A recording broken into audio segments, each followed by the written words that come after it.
Hello everyone, welcome to my channel. তো আমরা তো অনেক ভর্তাই খেয়েছি, পটল ভর্তা, আলু ভর্তা। তো আজকের রেসিপি হচ্ছে কুমড়ো ভর্তা। গরমকালে কুমড়ো এখন প্রচুর উঠেছে, তো এই সিজনে যদি কুমড়ো না খাই তো হয়। তো চলো, কুমড়ো ভর্তার জন্য সবার প্রথমে আমি কড়াইতে নিয়ে নিয়েছি সাদা তেল, দিয়ে দিয়েছি তাতে পেঁয়াজ কুচি এবং দিয়ে একই সাথে ভেজে নেবো শুকনো লঙ্কা। এখানে আমি 3টে শুকনো লঙ্কা ব্যবহার করেছি।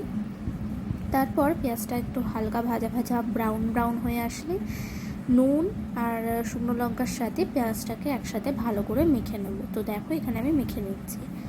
কুমড়োর মধ্যে আছে প্রচুর পরিমাণে ভিটামিন মিনারেলস, যা আমাদের চোখের হেলথকে স্বাভাবিক রাখে, ব্লাড সুগার বা ব্লাড প্রেশারকে কমায়, স্বাভাবিক রাখে এবং হেলদি ডাইজেস্টিভ সিস্টেমকে বজায় রাখে, ইমিউন সিস্টেমকে বুস্ট করে।